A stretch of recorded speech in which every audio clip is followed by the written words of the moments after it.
As to where we go from here, from the state of Texas's point of view regarding this storm that has just come through our area. Here's the governor. Thank you all for being with us here today. A lot has happened in the past 24 hours since the last briefing. I'd like to bring you up to speed on what I know and then take a few questions. Let me first start with some generalities and get down to some more granular details. First, now that the hurricane has come on shore, our primary concern remains dramatic flooding. According to information that I was provided, there's been about 20 inches of rain in the Corpus Christi area, about 16 inches of rain in the Houston area, and our biggest concern is the possibility of between 20 and 30 more inches of rain in areas ranging from Corpus Christi over to Houston. Because of the flooding, one of the top focal points that we are concerned about is ongoing rescue and recovery. We want to do everything we possibly can to keep people out of rising water. Part of that is by constant warnings to the public about being vigilant, about observing rising water around you. As you're traveling, if you are traveling out on the road, always watch for water on the road, remembering that when you come across water, it could be far deeper than what your eye observes, or the swiftness of the current can be far stronger than what you perceive.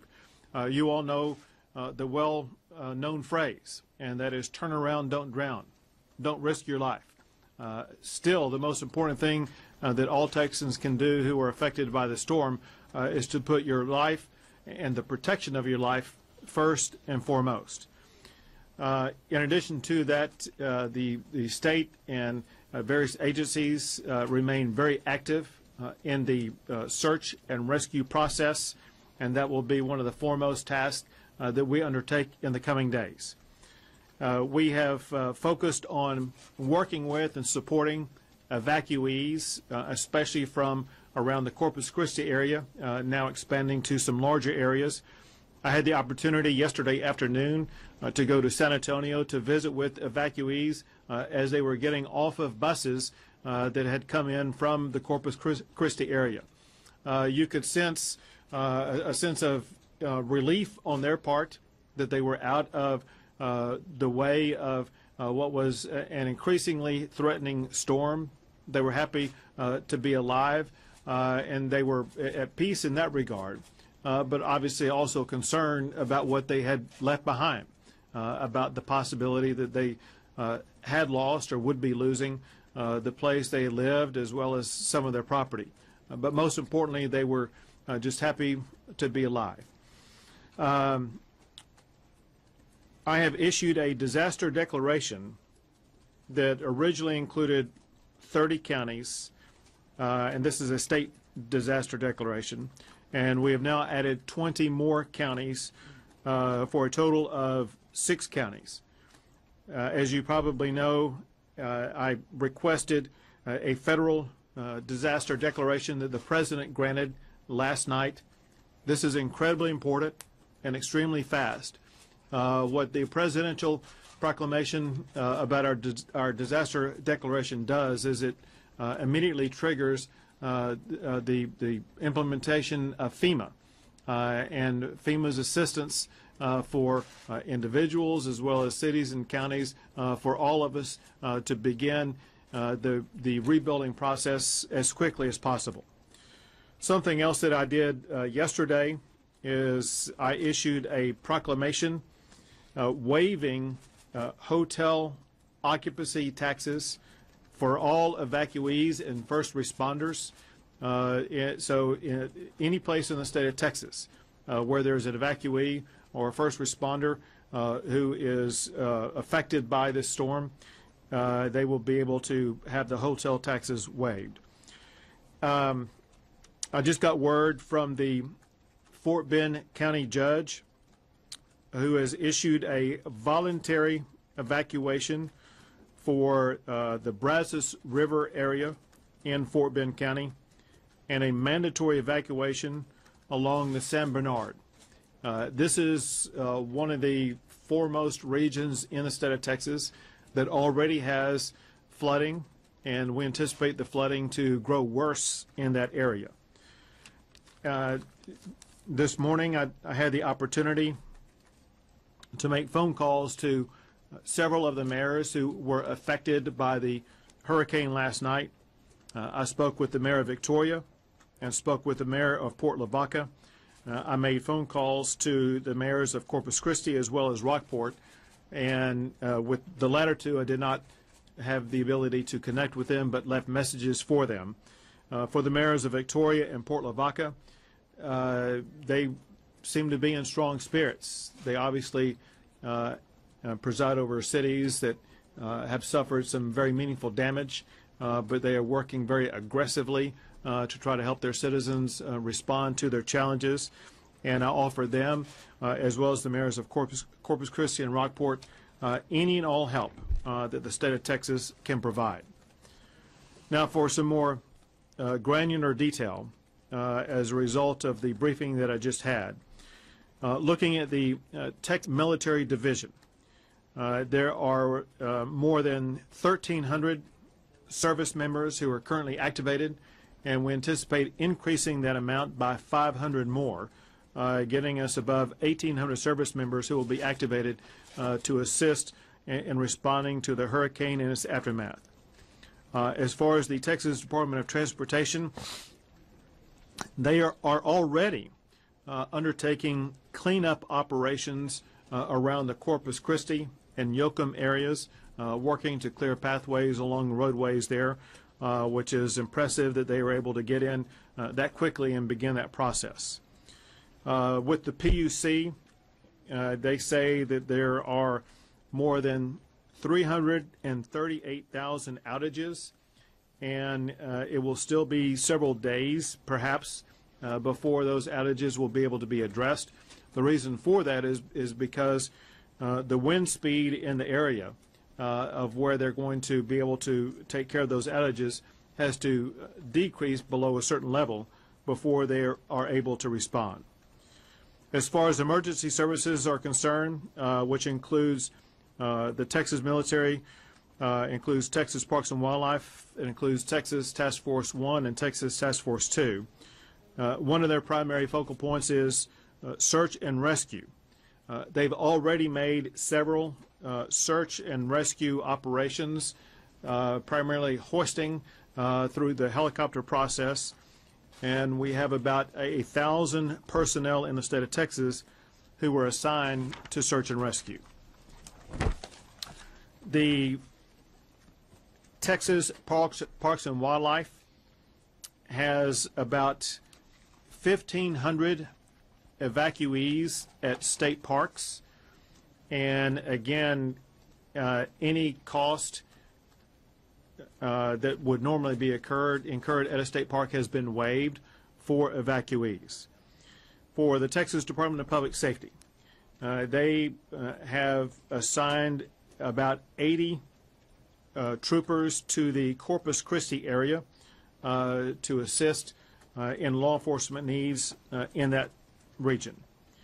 For the Red Cross, they have 21 shelters open already with a population of about 1,450, and they have 42 more shelters on standby to be ready.